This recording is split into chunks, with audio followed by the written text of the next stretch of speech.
നമസ്കാരം. പ്രിയപ്പെട്ട എല്ലാ പ്രേക്ഷകർക്കും ശ്രീഭദ്ര ജ്യോതിഷം ചാനലിലേക്ക് സ്വാഗതം. എല്ലാവർക്കും ദൈവാനുഗ്രഹം ധാരാളമായിട്ട് കിട്ടട്ടെ എന്ന് ആദ്യം തന്നെ പ്രാർത്ഥിക്കുന്നു. നിങ്ങൾ ഈ ചാനലിന് നൽകുന്ന എല്ലാ സ്നേഹ പ്രോത്സാഹനങ്ങൾക്കും നന്ദി രേഖപ്പെടുത്തുന്നു. ഇന്നത്തെ വീഡിയോയിൽ നമുക്ക് രേവതി നക്ഷത്രക്കാരുടെ പുതിയ മലയാള വർഷമായ കൊല്ലവർഷം 1201 ഫലങ്ങളാണ് ചർച്ച ചെയ്യാനുള്ളത്. അപ്പോൾ ഈ രാശിചക്രത്തിൻ്റെ പശ്ചാത്തലമായിട്ട് വരുന്ന നക്ഷത്രക്കൂട്ടങ്ങളിൽ 27ാമത്തെ നക്ഷത്രക്കൂട്ടമാണ് രേവതി നക്ഷത്രഗണം. അപ്പോൾ രേവതി നമ്മൾ ഒറ്റ നക്ഷത്രമല്ല, ഇതെല്ലാം നക്ഷത്ര ഗണങ്ങളാണ്.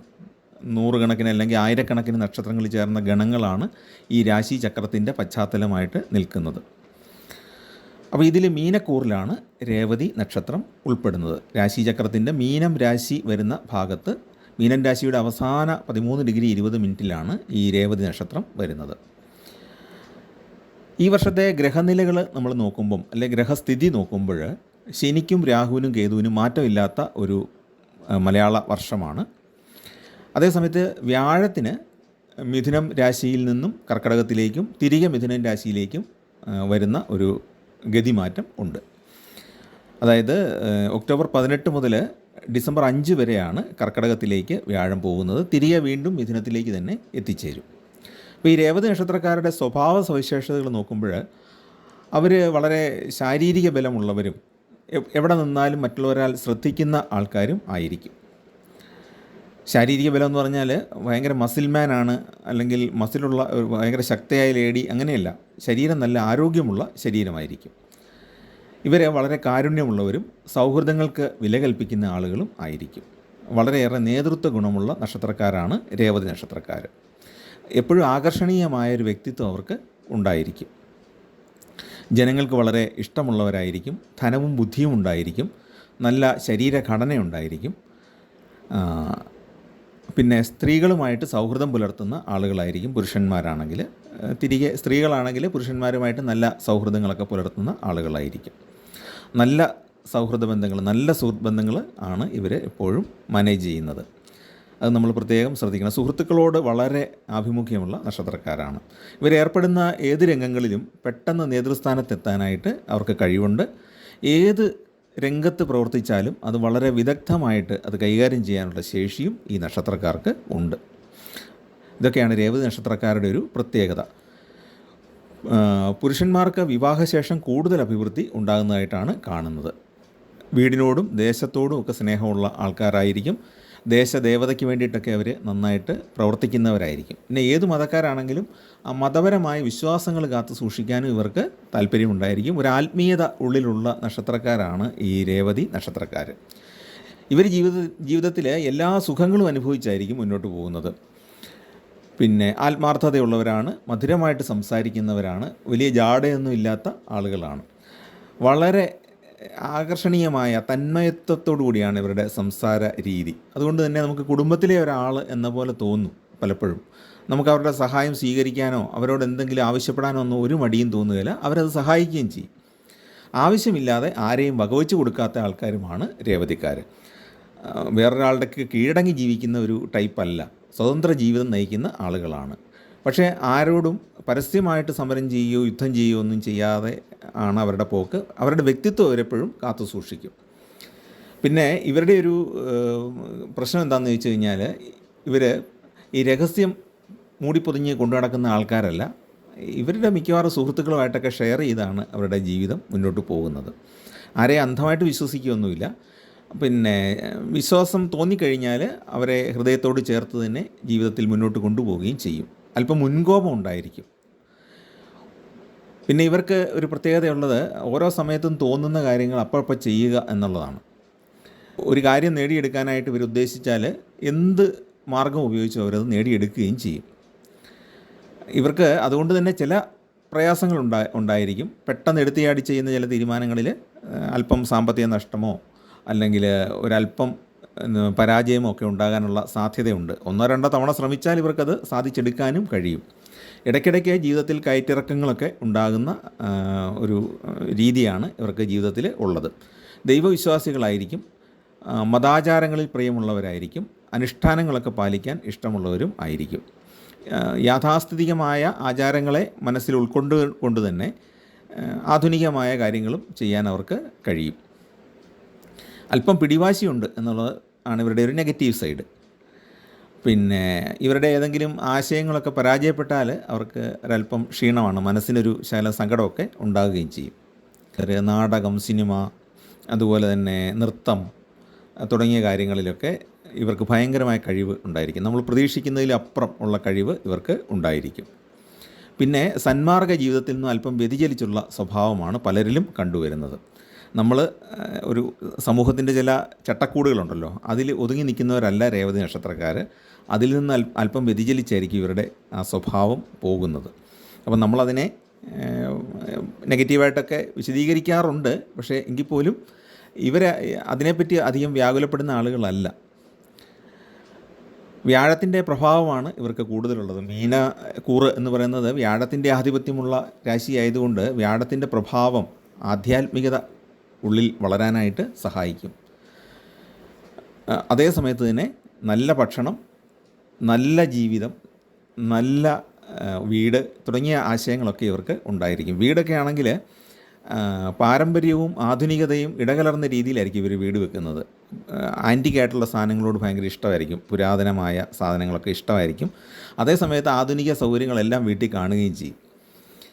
പിന്നെ ഏത് ചുറ്റുപാടിലും എത്ര ഒക്കെ വ്യത്യാസങ്ങൾ ജീവിതത്തിലുണ്ടായാലും ആ അന്തസ്സും ആഭിജാത്യവും വിട്ടിട്ട് ഇവർ ഒന്നും ചെയ്യില്ല. ഇവരതിൽ നിന്ന് താഴോട്ട് വരാൻ ഒരിക്കലും തയ്യാറാകുകയില്ല. ഏറ്റവും ആത്മീയതയുള്ള നക്ഷത്രമാണ് ഈ രേവതി നക്ഷത്രം. അതുകൊണ്ട് തന്നെ നല്ല ദൈവാനുഗ്രഹം ഉണ്ടായിരിക്കും. ചെറിയ ചെറിയ പരാജയങ്ങളൊക്കെ ജീവിതത്തിൽ ഇടയ്ക്കിടയ്ക്ക് ഉണ്ടാകുമെങ്കിലും അതിൽ നിന്നൊക്കെ കരകയറാൻ ഈ വിശ്വാസം, ഈശ്വരവിശ്വാസം അവരെ സഹായിക്കും. എല്ലാ മതത്തിലും പെട്ട രേവതി നക്ഷത്രക്കാരുടെ അനുഭവങ്ങൾ ഇങ്ങനെ ആയിരിക്കുമെന്ന് നിങ്ങളൊന്ന് ചിന്തിച്ച് നോക്കുക. നിങ്ങൾക്ക് പരിചയമുള്ള രേവതി നക്ഷത്രക്കാരുടെ അനുഭവങ്ങൾ വെച്ചുകൊണ്ട് നിങ്ങൾക്ക് ചിന്തിച്ചാൽ ഈ പറഞ്ഞ കാര്യങ്ങളൊക്കെ നിങ്ങൾക്ക് ബോധ്യപ്പെടുന്നതാണ്. അതായത് ഭൗതികതയിൽ എല്ലാ സുഖവും അനുഭവിച്ചുകൊണ്ട് തന്നെ ആത്മീയതയുടെ അങ്ങേയറ്റം കാണാൻ കഴിയുന്ന ആൾക്കാരാണ് രേവതി നക്ഷത്രക്കാർ. ഇതൊരു വലിയ പ്രത്യേകതയാണ്, മറ്റ് നക്ഷത്രങ്ങൾക്കില്ലാത്ത ഒരു പ്രത്യേകതയാണ്. ഈ നക്ഷത്രത്തിൽ ജനിച്ച സ്ത്രീകൾ പൊതുവേ സൽസ്വഭാവികളായിരിക്കും, നല്ല ബന്ധുബലമുള്ളവരായിരിക്കും, വീട് ഭരിക്കാൻ വളരെ സമർത്ഥരും ആയിരിക്കും, വാക്ചാതുര്യവും കലാകുശലതയും ഉള്ളവരായിരിക്കും. ചിത്രം വരയ്ക്കാനോ നൃത്തമോ അങ്ങനെയുള്ള കാര്യങ്ങളിലൊക്കെ ഇവർക്ക് ഭയങ്കര ആഭിമുഖ്യം ഉള്ള ആൾക്കാരായിരിക്കും. പതിവ്രതകളും ആചാരാനുഷ്ഠാന തൽപരകളും ആയിരിക്കും. പൊതുവേ സുന്ദരികളായിരിക്കും രേവതി നക്ഷത്രക്കാരായ സ്ത്രീകൾ. ഒരുപാട് ആളുകൾ നിൽക്കുമ്പോഴും അതിനിടയിലും തിരിച്ചറിയാൻ കഴിയുന്ന ഒരു പ്രത്യേക വശ്യശക്തി ഉള്ള സ്ത്രീകളായിരിക്കും. പക്ഷേ ഈ രേവതി നക്ഷത്രക്കാരായ സ്ത്രീകൾ പിടിവാശി കൂടുതൽ കാണിക്കും എന്നും പറയപ്പെടുന്നുണ്ട്. ഇനി നമുക്ക് കൊല്ലവർഷം 1201 രേവതി നക്ഷത്രക്കാരുടെ ഫലം നോക്കാം. ഇവർക്ക് 7.5 ശനിക്കാലം തുടരുകയാണ്. ജന്മശനിയാണ്. മീന രാശിയിൽ കൂടെയാണ് ശനി സഞ്ചരിക്കുന്നത്. അപ്പോൾ ജന്മശനിക്കാലമാണ്. എല്ലാ മേഖലയിലും ഒരല്പം ബലക്കുറവ് അനുഭവപ്പെടുന്ന സമയമാണ്. പരാജയങ്ങൾ ഉണ്ടാകാം. പരാജയവും വിജയവും മാറി മാറി ഇങ്ങനെ അനുഭവപ്പെട്ടുകൊണ്ടിരിക്കും. പെട്ടെന്നൊരു കാര്യം സാധിച്ചെടുക്കുക എന്ന് പറയുന്നത് ഈ സമയത്ത് അല്പം ദുഷ്കരമാണ്. അതുകൊണ്ടൊരു കരുതൽ വേണം. ഈ രേവതിക്കാർക്ക് നേരത്തെ പറഞ്ഞല്ലോ, മുൻകോപമുണ്ട്, എടുത്തിയാട്ടമുണ്ട്. അതൊക്കെ ഒന്ന് മാറ്റി വെച്ചിട്ട് കാര്യകാരണ സഹിതം ചിന്തിച്ച് കാര്യങ്ങൾ ചെയ്യുകയാണെങ്കിൽ പരാജയങ്ങളെ ഒഴിവാക്കാം. സാഹസങ്ങൾക്ക് മുതിരാൻ പറ്റിയ സമയമല്ല. വ്യാഴം 4ലും 5ലുമായിട്ടാണ് ഈ വർഷം സഞ്ചരിക്കുന്നത്. സാമ്പത്തിക അച്ചടക്കം വളരെ കൃത്യമായിട്ട് പാലിക്കേണ്ടതാണ്. കൂട്ടുകെട്ടുകളിൽ വളരെ ജാഗ്രത പുലർത്തേണ്ടതും അത്യാവശ്യമാണ്. പുതിയ ജോലിക്കായിട്ട് നിലവിലുള്ള ജോലി ഉപേക്ഷിക്കുന്നത് ഗുണകരമല്ല.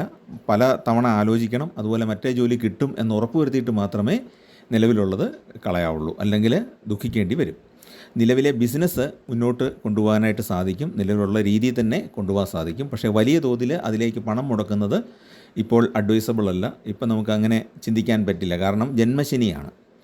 ഈ ജന്മശനിയുമാണ്, 4ൽ വ്യാഴവുമാണ്. അപ്പോൾ ധനത്തിൽ നമ്മൾ ഉദ്ദേശിക്കുന്നതല്ല, പെട്ടെന്നുള്ള ഞെരുക്കങ്ങളൊക്കെ ഉണ്ടാകാം. അല്ലെങ്കിൽ നമ്മൾ മാറ്റി വെച്ചിരിക്കുന്ന പണം വേറെ ആവശ്യത്തിന് എടുത്ത് ചെലവഴിക്കേണ്ട സ്ഥിതികളൊക്കെ ഉണ്ടാകാം.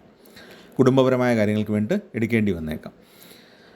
അതേസമയത്ത് ഏജൻസി വ്യവസ്ഥയിലോ കമ്മീഷൻ വ്യവസ്ഥയിലോ ഒക്കെ വ്യാപാരം ചെയ്യുന്നവർക്ക് ഗുണകരമായ കുറേ അനുഭവങ്ങളും ലാഭവും ഒക്കെ ഉണ്ടാകും. വീട് നിർമ്മാണം തുടങ്ങാനായിട്ട് സാധിക്കും, പക്ഷേ പൂർത്തിയാക്കാൻ അല്പം കാലതാമസം ഉണ്ടാകും. അതുപോലെ മക്കളുടെ ഭാഗത്തു നിന്ന് കുറേ നിർബന്ധങ്ങൾ ഉണ്ടായേക്കാം. വാഹനമൊക്കെ വാങ്ങാൻ സാധ്യതയുണ്ട്, കുടുംബത്തിൻ്റെ ആഡംബരം കാണിക്കാൻ വേണ്ടിയിട്ട്. അതുപോലെ തന്നെ പ്രണയിക്കുന്ന ആളുകൾക്ക് കുടുംബത്തിൽ നിന്ന് എതിർപ്പ് നേരിടേണ്ടി വരുന്ന സാഹചര്യങ്ങളും ഉണ്ടാകാം. ബന്ധങ്ങൾ മുറിഞ്ഞു പോകാൻ സാധ്യതയുണ്ട്. അതായത് പ്രണയബന്ധമാണെങ്കിലും ബന്ധുക്കളുമായിട്ടുള്ള റിലേഷൻഷിപ്പാണെങ്കിലും അല്പം അകൽച്ച വരാനായിട്ട് സാധ്യതയുള്ളൊരു കാലമാണ് ശനിയുടെയും വ്യാഴത്തിൻ്റെയും സ്ഥിതി കൊണ്ട്.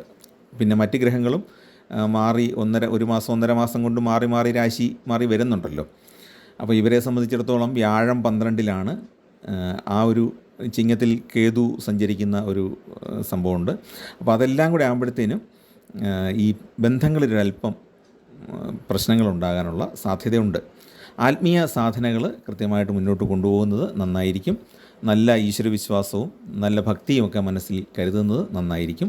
എല്ലാ മതക്കാരും അവരവരുടെ വിശ്വാസപ്രകാരമുള്ള പ്രാർത്ഥനകൾ കൃത്യമായിട്ട് ചെയ്യുന്നത് ഈ ദോഷങ്ങളിൽ നിന്ന് നന്നായിട്ട് മുക്തി നൽകുന്നതാണ്. പിന്നെ മറ്റൊരു കാര്യങ്ങൾ ശ്രദ്ധിക്കേണ്ടത് എന്താണെന്ന് വെച്ചാൽ, അപരിചിതരിൽ നിന്നും ദുഃഖാനുഭവങ്ങൾ ഉണ്ടാകാൻ സാധ്യതയുണ്ട്. മറ്റുള്ളവരെ കണ്ടമാനം വിശ്വസിക്കാനായിട്ട് പറ്റിയ സമയമല്ല. അപരിചിതരുമൊത്തുള്ള യാത്രകളിലൊക്കെ അല്പം ബുദ്ധിമുട്ടുകൾ നേരിട്ടേക്കാം. അതുപോലെ അപരിചിതരോട് രഹസ്യം പങ്കുവെക്കുന്നതും ഇപ്പം ഉചിതമല്ല. അതുകൊണ്ട് നമുക്ക് ദോഷങ്ങൾ ഉണ്ടായേക്കാം. മേലുദ്യോഗസ്ഥരുമായിട്ട് തർക്കത്തിനോ വഴക്കിനോ പോകാതിരിക്കുന്നതാണ് നല്ലത്. കാര്യങ്ങൾ പറഞ്ഞ് മനസ്സിലാക്കാനായിട്ട് ശ്രമിക്കുക. അല്ലെങ്കിൽ നമ്മൾ ഒരല്പം ഒതുങ്ങി നിൽക്കുക ഈ സമയത്ത്. കാരണം ഈ ജന്മശനി എന്ന് പറയുന്നത് 7ാം ശനിയിലെ ഏറ്റവും കഠിനമായ ഒരു കാലഘട്ടമാണ്. അപ്പോൾ അതുകൊണ്ട് തന്നെ നമുക്ക് ദൈവാധീനം ഒരല്പം കുറവായിരിക്കും. വ്യാഴം 5-ൽ സഞ്ചരിക്കുന്ന സമയം കുറച്ച് ദൈവാധീനം നന്നായിട്ട് കിട്ടും. അതായത് ഒക്ടോബർ 18 മുതൽ ഡിസംബർ 5 വരെയുള്ള സമയത്ത് ദൈവാധീനം കൂടുതലായിരിക്കും. ആ സമയത്ത് ധനപരമായിട്ട് ഗുണമുണ്ടാകും, ഭാഗ്യാനുഭവങ്ങൾ ഉണ്ടാകാം. ഒരുപക്ഷേ ലോട്ടറി ഭാഗ്യമോ അല്ലെങ്കിൽ നറുക്കെടുപ്പ് മുഖേന ഭാഗ്യമോ ഒക്കെ ഉണ്ടാകാം. അല്ലെങ്കിൽ കുടുംബ സ്വത്ത് സംബന്ധമായിട്ട് കുറച്ച് പണം പെട്ടെന്ന് കയ്യിലേക്ക് വരാം. ഇങ്ങനെയുള്ള കുറേ കാര്യങ്ങൾ ഈ സമയത്ത് സംഭവിക്കാം. പക്ഷേ പൂർണ്ണമായിട്ടും ഈ ഒരു വർഷം ഗുണകരമാണ് എന്ന് നമുക്ക് പറയാൻ കഴിയില്ല. അപ്പോൾ അതുകൊണ്ട് തന്നെ അപരിചിതരുമായിട്ടുള്ള ഇടപാടുകളിൽ, ഇപ്പം സാമ്പത്തിക ഇടപാടാണെങ്കിൽ കൃത്യമായിട്ട് രേഖകൾ സൂക്ഷിക്കണം. രസീതുകളൊക്കെ അവരോട് ഒപ്പിട്ട് വാങ്ങിച്ചോണം. മുദ്രപത്രത്തിലൊക്കെ ആണെങ്കിൽ വെറുതെ ബ്ലാങ്ക് പേപ്പറിലൊന്നും ഒപ്പിട്ട് കൊടുക്കരുത്. കാലം ഒട്ടും അനുകൂലമല്ല അതിനൊന്നും. കൃത്യമായിട്ട് എഴുതേണ്ട കാര്യങ്ങൾ എഴുതിയ ശേഷം വായിച്ച് നോക്കിയിട്ട് ബോധ്യപ്പെട്ടിട്ടേ ഒപ്പിട്ട് കൊടുക്കാവുള്ളൂ. നമുക്ക് അറിയത്തില്ലാത്ത ഏതെങ്കിലും വിഷയമാണ് എന്നുണ്ടെങ്കിൽ പിന്നെ നമ്മൾ അതിനകത്ത് എക്സ്പെർട്ടായിട്ടുള്ള സഹായം തേടാനും മടിക്കരുത്.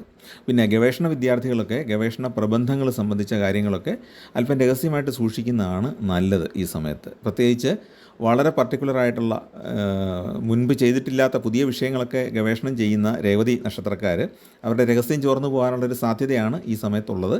അതുകൊണ്ട് അത് അവരുടെ PhD തീസീസൊക്കെ സമർപ്പിച്ച ശേഷം, അവരുടെ പ്രൊസീജിയറെല്ലാം പൂർത്തിയായ ശേഷം മാത്രമേ എന്താണ് നമ്മൾ ചെയ്തതെന്നുള്ളത് പുറത്തു വിടാവുള്ളൂ. മെഡിക്കൽ രംഗത്ത് ഗവേഷണം നടത്തുന്ന രേവതിക്കാരും ഇതൊന്ന് ശ്രദ്ധിച്ചോളുക. പിന്നെ നമുക്ക് രേവതി നക്ഷത്രക്കാർ ചെയ്യേണ്ട ഈ വർഷത്തെ പരിഹാര കർമ്മങ്ങളെപ്പറ്റി നോക്കാം. ശുക്രദശ, രാഹുദശ, ചന്ദ്രദശ, ഈ 3 ദശകളിൽ ഏതെങ്കിലും ആണെങ്കിൽ പരിഹാരം ചെയ്യേണ്ടത് ആവശ്യമാണ്. മഹാവിഷ്ണുവിനെ ആരാധിക്കുക എന്നുള്ളത് വളരെ പ്രധാനമാണ്. ശ്രീകൃഷ്ണനെ ആരാധിക്കുന്നതും നല്ലതാണ്. വിഷ്ണു ക്ഷേത്രത്തിൽ വ്യാഴാഴ്ച ദിവസം നെയ്വിളക്ക് തെളിയിക്കുക, തുളസിമാല സമർപ്പിക്കുക, താമരമുട്ടോ താമര ഇതൾ കൊണ്ടുള്ള അർച്ചനയോ ഒക്കെ സമർപ്പിക്കുന്നത് നല്ലതാണ്. അതുപോലെ തന്നെ ശ്രീകൃഷ്ണ ക്ഷേത്രത്തിൽ വെണ്ണ സമർപ്പിക്കാം, നെയ്വിളക്ക് തെളിയിക്കാം. കൃഷ്ണന് മാല, ഹാരം സമർപ്പിക്കാം. അതുപോലെ ശ്രീകൃഷ്ണ ഭഗവാനുള്ള അട, അപ്പം തുടങ്ങിയ കാര്യങ്ങളൊക്കെ സമർപ്പിക്കാം. പാൽപ്പായസം സമർപ്പിക്കാം. അപ്പം നമ്മുടെ സാമ്പത്തികം അനുസരിച്ചും നമ്മുടെ അടുത്തുള്ള ക്ഷേത്രത്തിലെ വഴിപാടിൻ്റെ രീതി അനുസരിച്ചും നിങ്ങൾക്ക് വിവിധ വഴിപാടുകൾ ചെയ്യാവുന്നതാണ്. ഹനുമാൻ സ്വാമിക്ക് വഴിപാട് ചെയ്യുന്നതും ദോഷഫലങ്ങൾ നന്നായിട്ട് കുറയ്ക്കുന്നതാണ്. പിന്നെ നവഗ്രഹങ്ങളിൽ വ്യാഴത്തെയും ശനിയെയും പ്രത്യേകമായിട്ട് പ്രീതിപ്പെടുത്താനായിട്ട് ശ്രദ്ധിക്കണം. വ്യാഴത്തിൻ്റെയും ശനിയുടെയും സ്തോത്രങ്ങൾ നിത്യവും ചൊല്ലാനായിട്ട് ശ്രദ്ധിക്കണം. നവഗ്രഹ ക്ഷേത്രത്തിൽ പോവുകയാണെങ്കിൽ എല്ലാ ഗ്രഹങ്ങൾക്കും ദീപം തെളിയിക്കുന്നത് നല്ലതാണ്. എണ്ണവിളക്ക് തെളിയിച്ചാൽ മതി. ശനിക്ക് ഒരു എള്ളുതിരിയൂടെ പ്രത്യേകമായിട്ട് തെളിയിക്കണം. കാരണം ജന്മശനിയാണല്ലോ.